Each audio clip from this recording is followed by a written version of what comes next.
The question is that the motion be agreed to.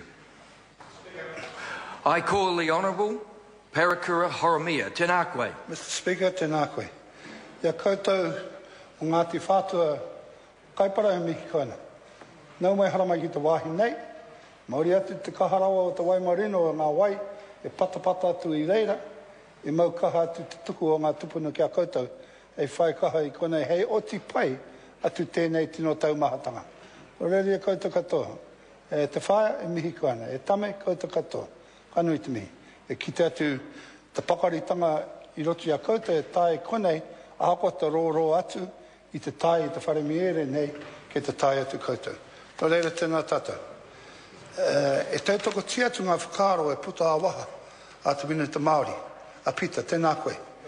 E tino reka atu I hei rongo ki te kōrero mō ngā tau a kuni e hipa atu, e whakahoki atu rātou hei kōrero mō te wāhi wai o Kaipara, mō rātou, mai te nohotahi I te karauna. Ore tēnā koe mō tērā. E tino take atu tērā, e kāre I konei te āhua o te tikanga, te cultural redress, engari a kuni ka puta ana mō ngā tau e tai atu. Nō reira tēnā koe mō wera whakaro.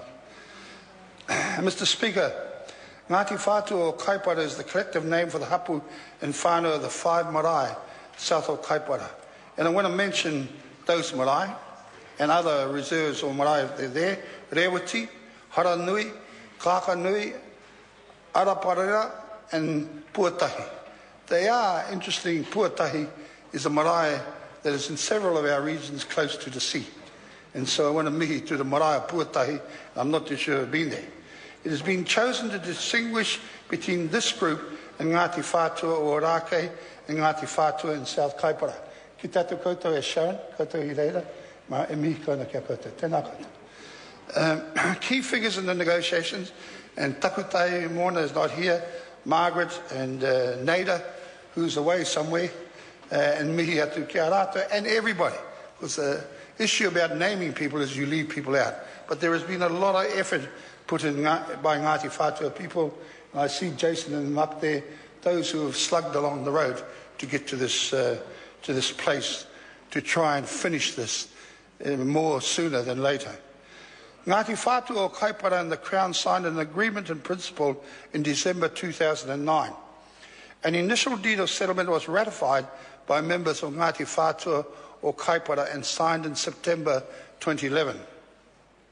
The Ngati Whatua o Kaipara claims relate to native land laws and the operation of the Native Land Court. And there are some real interesting deals that were done or weren't done in relation to the Kaipara. Crown purchasing methods and the failure to ensure Ngati Whatua o Kaipara retain sufficient land for their future needs. And this is one of the principal underpinning factors in relation to the quantum that is sized up by Minister Finlayson, and they need to be congratulated for that. He may increase it by the time the end date comes, but kia ora, Minister. The administration and alienation of Ngati Whatua Kaipara lands in the 20th century and the failure to protect Ngati Whatua interest in purchase investigations. There were some incredible purchases in Kaipara, and it was offset quite interestingly, not just taken from Māori to Pākehā, but shuffled amongst themselves or with other people. The Crown's action left Ngati Whatua o Kaipara virtually landless and had devastating and enduring effects on the spiritual, cultural and economic well-being of Ngati Whatua o Kaipara. And I do want to commend the Minister of Māori Affairs, Tāpita Sharples, for making the note that future redress can be negotiated with the Crown in relation to the cultural significance and aspects. I saw your head shoot up very quickly then, Minister, so I want to mihi to you for that effort and thank Mr Sharples for making us aware of that. So kia ora, Minister. And that's important to say here, because like the bureaucracy, and I won't wax lyrical over it again, those government agencies, it's all well putting it down on paper, but unless we do it, momo time. Momo time. And so it's great to hear the commitment from the Minister this morning in making sure he's going to keep an eye on those agencies, and also the Minister's point he made about future redress, and that's indeed heartening, without too much shuffling around. The settlement package, in addition to the Crown apology and acknowledgements, Ngati Whatua Kaipara will receive financial redress to the value of $22.1 million plus interest, which includes the Woodhill Crown Forest licensed lands, including accumulated rentals of around $23 million. 6 school sites which will be leased back to the Crown. That's always an interesting thing, and I hope the lease rates are reasonable and on par with other leases. 3 properties on Old Woodcocks Road, Kaipara Flats. The opportunity to purchase up to 6.4 mil worth of Riverhead Crown Forest licensed lands and Pāremoremo housing block following notification from the Crown. First right of refusal for 169 years over a number of Crown properties specified in the deed of settlement, which will be offered to Ngati Whatua Kaipara for purchase should they become surplus to the Crown requirements in the next 169 years. This is one of those year right clauses, I think, and it was really interesting in some of the submissions that people have talked to me about, is that it would be great if shorter timelines could be set, or some action, and maybe in the redress issue, Minister, it could be discussed, and it would be wonderful if there was more seriousness given to a shorter and sooner delivery on some of that than anything. But to be fair, at least it's there for 169 years. I don't think I'll be around to see it, but, just in case, we need to make sure it's etched. A non-exclusive right of refusal for 170 years over Pāremoremo Prison. I hope they don't ever get it. I hope it's pulled down and the Maoris go back and live in Kaipara and they're paid to do that. Cultural redress, which includes the vesting of the 10-acre block recreation reserve, the vesting of 8 other sites, a number of statutory acknowledgements, 6 place name changes, and name of 9 unnamed sites. I think that is one of the real critical issues in a lot of these settlements, which hasn't been adhered to or effort put into, and it's something that the negotiators need to really be commended of. I get hoha with going to places that I know it's really Te Wāhi o Karaka, and somebody calls it Perfume Point, or they go down to Clydesdale Street, and we know that it's really Te Ure Street, and all of those things. So it's important that these names that are relevant to them are put up on all those signposts. And we should get some Māoris to work in the AA, Minister, because it is a big issue.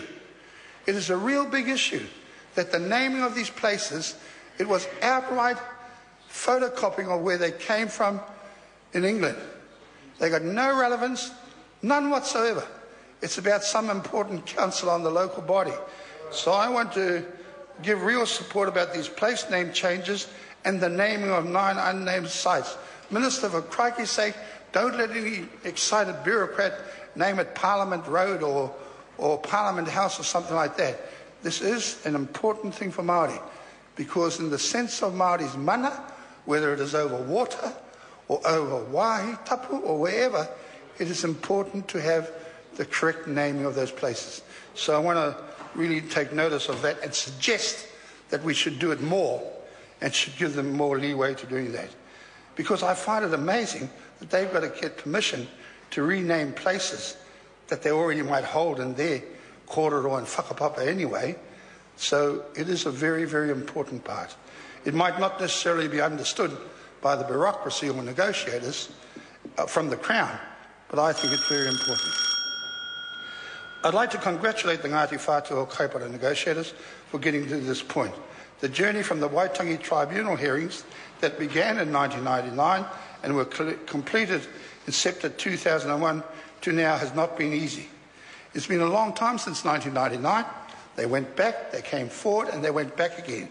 And today they're here in numbers to really reconfirm the effort that they put into this, Mr. Speaker. It's a wonderful place, Kaipara. I think the deal is relevant, it is exciting and encouraging that there is further opportunities in relation to the redress conditions, but those issues like the naming of the properties and that, the accumulated rentals and making sure the right interest rate is there, all harbour to bring about a great settlement and to allow them the freedom that they should have to do the things that they should have been able to do a long time ago. No reira kia koutou katoa o te Kaipara, tēnā koutou. Kia ora. Speaker. I call the Honourable Minister Chris